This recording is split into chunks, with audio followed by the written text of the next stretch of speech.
दिल की बात आज से सब तक में फिर हम एक ऐसी शख्सियत से मुलाकात करवा रहे हैं जो एक अदाकार भी है, एक शिक्षाविद भी है और एक नृत्यांगना भी है। और सबसे बड़ी बात यह है कि उन्होंने एक एनजीओ चला रखा है जो युवा पीढ़ी, महिलाएं, उनको सबको आगे बढ़ाने के लिए उनको प्रभावित करती है। उस एनजीओ का नाम है माँ भगवती मानव कल्याण संस्था, जिनकी चेयरपर्सन है श्वेता जी शर्मा, जो कि आज हमारे बीच में आइए। तो सबसे पहले हम उनका हमारे दिल की बात में स्वागत करते हैं। श्वेता जी, सबसे पहले नमस्कार। नमस्कार। और आपका ढेर ढेर शुभकामनाएं कि आपका मंगल में हो और आगे बढ़े। तो श्वेता जी, मैं ये कहना चाहूंगा, सबसे पहले तो जो युवा पीढ़ी आपको देख रही है, महिलाएं आपको देख रही है, जिस तरह आप एनजीओ चला रही हैं, आप शिक्षाविद भी है, नृत्यांगना भी है, कलाकार भी है, सबसे बड़ी है कि आप लोगों को खूबियां हैं। वो सभी खूबियों में जो जनता आपके सामने वीडियो आपको देखना चाहती है, तो सबसे पहले आपका परिचय दीजिए जो आज तक आपने वैल्यूएबल तो किया। सबसे पहले तो आपका बहुत बहुत धन्यवाद कि आपने यहाँ इतना अमूल्य समय मेरे लिए निकाला और सभी के सामने आप मेरे विचारों को रखना चाहते हैं, उसके लिए एक बार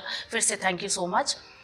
मैं डॉक्टर श्वेता शर्मा, एक शिक्षाविद, कॉलेज लेक्चरर और एक क्लासिकल डांसर और अपना एनजीओ चलाती हूँ जिसका नाम है माँ भगवती मानव कल्याण संस्थान, जिसमें मैं आर्ट एंड कल्चर के लिए बेसिकली काम कर रही हूँ। साथ ही विमेन एम्पावरमेंट और 2-3 मुद्दों को लेकर हमारा एनजीओ दिन रात प्रयास करता रहता है और काम करता रहता है। और मैं बताना चाहूँगी कि मेरी स्कूली शिक्षा वैसे बीकानेर से शुरू हुई, क्योंकि मेरा बर्थ प्लेस बीकानेर है। फिर फर्दर स्टडीज़ सारी मेरी यहाँ जयपुर में हुई है और जयपुर में मैंने अपनी शिक्षा को अनवरत रूप से चालू रखते हुए अपने शौक़ को आगे बढ़ाया धीरे धीरे, नृत्य को, जो कि मेरा पैशन रहा है हमेशा से ही। संगीत में मेरी शुरू से रुचि रही है, तो मैंने उसके साथ साथ अपनी शिक्षा पूरी की। मैं master of education ICG college से एजुकेशन डिपार्टमेंट टॉपर रही हूँ और उसके बाद मैंने विभिन्न शिक्षा के क्षेत्र में ही अलग अलग तरह की उपाधियाँ ली। जैसे मैंने नेचुरोपैथी में एमडी किया और योग साइंस में मैंने डिग्री ले रखी है। मैंने कथक में अपना विशारद कंप्लीट किया और निपुण कंप्लीट किया हुआ है। इसके साथ ही और भी मैं दिन रात स्टडीज़ में मेरा रुझान रहा है हमेशा से ही, तो आगे कुछ ना कुछ मैं उसमें करती रहती हूँ और साथ ही अपना एनजीओ चलाती हूँ। और इसमें मेरे साथ विभिन्न अच्छी महिलाएं और जो योग्य पुरुष हैं, युवा हैं, वो सब हमारे साथ जुड़कर कार्य कर रहे हैं। आपने इतना कुछ किया, शिक्षाविद का किया, आपने बीएड भी किया होगा, जी, वो भी किया, नृत्य में भी आपने एजुकेशन फॉलो की। तो मैं ये पूछना चाहता हूँ कि जिस तरह से आप अभी एनजीओ चला रही हैं, तो आपने सरकार में कोई नौकरी के लिए कोई अप्लाई नहीं किया? जी, मेरा सरकारी नौकरी में रुझान था तो शुरू से, क्योंकि हमारे जो घर का जो माहौल रहा है शुरू से शिक्षा का ही रहा है, क्योंकि मेरे पिताजी भी शिक्षा विभाग से ही जुड़े हैं और मेरे परिवार में भी ऐसी भूमिका लोगों की रही है और शिक्षा को ज़्यादा जोर दिया गया है महिलाओं के लिए। आप अदाकार भी हैं, जी, नृत्यांगना भी हैं और एक शिक्षाविद भी। सबसे बड़ा एक महत्वपूर्ण क्वेश्चन आता है अदाकार। जी, अदाकारा होते हुए भी आपने एनजीओ चला रही है, तो इसका एक कारण क्या है कि इतनी कुछ क्वालिटी होने के बाद भी फिर एनजीओ चलाने का कारण क्या है? देखिए, क्या है कि आज हमारे देश में सबसे जो बड़ा मुद्दा है वो है बेरोजगारी का। तो बेरोजगारी इतनी हमारे देश में है, हालांकि सरकार उस और कई प्रयास कर रही है, विभिन्न प्रकार के कोर्स का संचालन करती रहती है।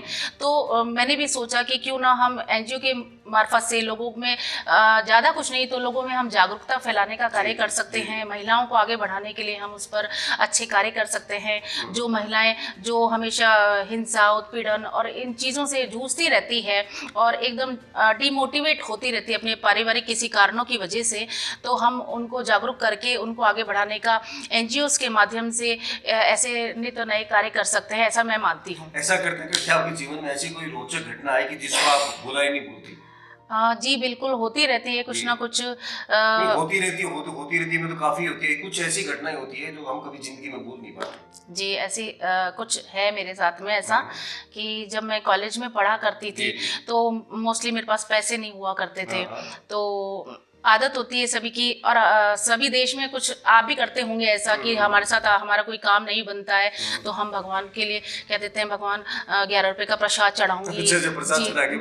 जी, बिल्कुल प्रसाद चढ़ाऊंगी, मेरा ये काम करा देना प्लीज़।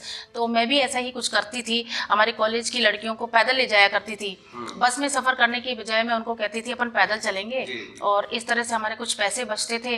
पर उन पैसों का हम यूटिलाइज कैसे करते थे कि जैसे कुछ आश्रम में बच्चे नंगे पैर कुछ अगर नज़र आ रहे हैं तो हम उनकी चप्पलें खरीदा करते थे, फिर उनको ले जाके उन बच्चों को हम पहनाते थे अपने हाथों से। तो ऐसे करते करते मेरी जो सहेलियाँ थी उनको भी अच्छा लगता था कि नहीं हम कुछ कर रहे हैं, अच्छा काम कर रहे हैं। तो ऐसे कई चीज़ें होती थी मेरे साथ। अपने जीवन के बारे में कुछ ऐसी घटनाएं घटाई, इन घटनाओं से कुछ सीखना चाहिए, कुछ 2 पैसे बनाकर उन गरीब बच्चों को भी देना चाहिए। जिस तरह से सविता जी अपने एनजीओ के माध्यम से हर समय कहीं ना कहीं जहाँ उनको कोई गरीब तबका मिलता है तो ये वहाँ पर जाके कुछ ना कुछ बांटती है, और इनसे हर इंसान को या हर महिला को, हर बच्चे को सीख कर आगे बढ़ना चाहिए। तो मैं इसी कड़ी में आगे ये भी पूछना चाहूँगा कि आपने मानव कल्याण संस्था चलाई, मानव कल्याण संस्था में बहुत कुछ काम किया, युवाओं को बढ़ाया, उनका सम्मान भी किया, जो अंदर जो कुछ चीज़ें अंदर बैठी हुई उनको भी आपने बाहर निकाला और आज भी निकाल रही है। तो मैं ये कहना चाहूँगा कि आज तक मैं ये कहना चाहता हूँ आपके श्वेता जी कि शादी हो जाती है, तलाक हो जाते हैं,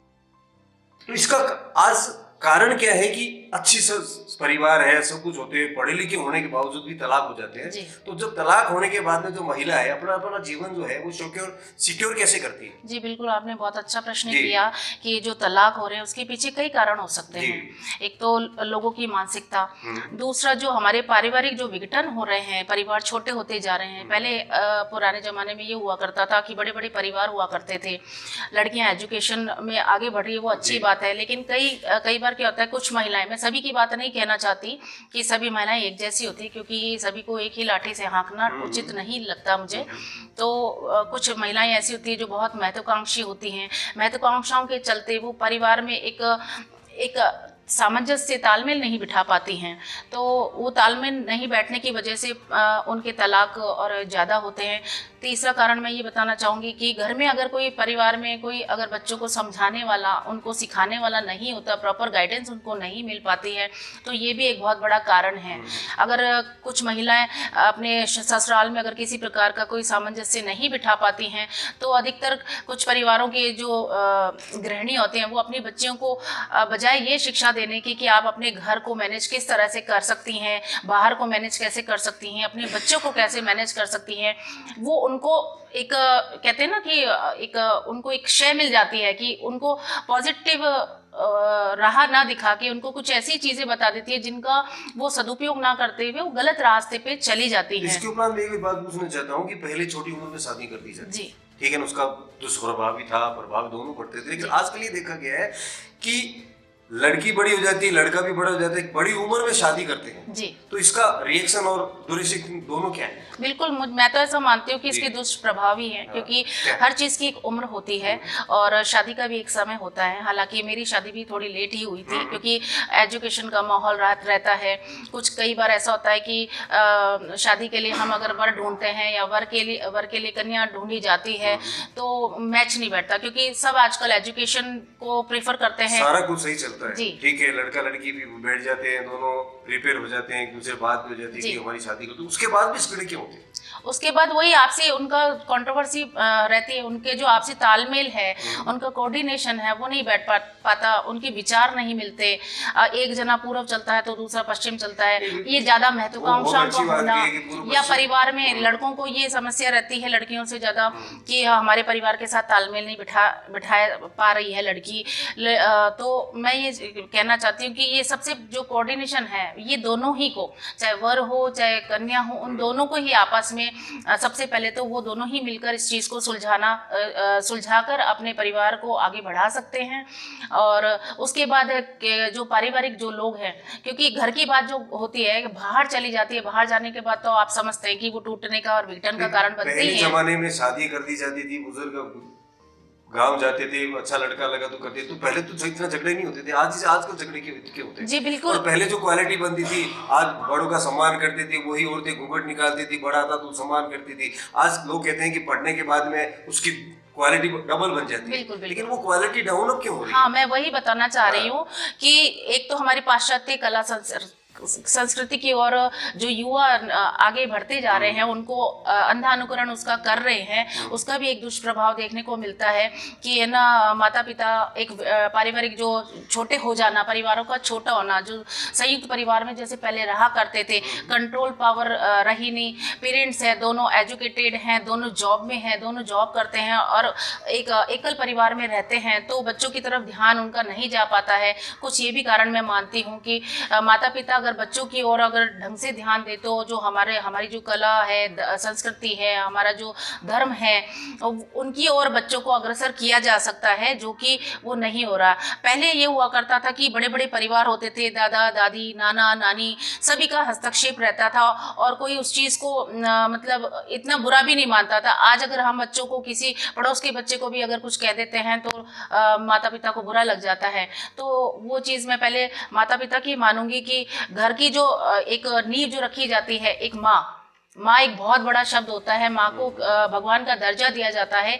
जो पहली जो पाठशाला होती है बच्चों की, वो माँ ही होती है। तो सबसे पहले एक औरत को, क्योंकि औरत कई तरह की भूमिका निभाती है, माँ की भूमिका में रहती है, पत्नी की भूमिका में रहती है, बहू की, सास की। तो सबसे पहले जो आधारशिला होती है वो मैं ऐसा मानती हूँ माँ ही होती है। वो अपने बच्चे को चाहे जैसा बना सकती। कहते हैं ना कि कच्चा जो घड़ा होता है मिट्टी, उसको हम जैसी शक्ल देंगे वो वैसा ही बन जाएगा। तो मैं ऐसा मानती हूँ कि परिवार में सभी को ध्यान देना चाहिए बच्चों की ओर, पर जो पृष्ठभूमि, जो बेस तैयार करती है वो एक औरत ही कर सकती है। और इस संदर्भ में मैं भी एक महिला हूँ, मेरी भी एक बच्ची है छोटी, तो मैं घर को, बाहर को मैनेज करके चलती हूँ। और मैं सभी से ये भी कहना चाहती हूँ इस शो के माध्यम से कि जो बच्चे जो हमारे अंधानुकरण करते हैं पाश्चात्य संस्कृति का, उससे उनका ध्यान हटाना माता पिता का ही कर्तव्य होता है।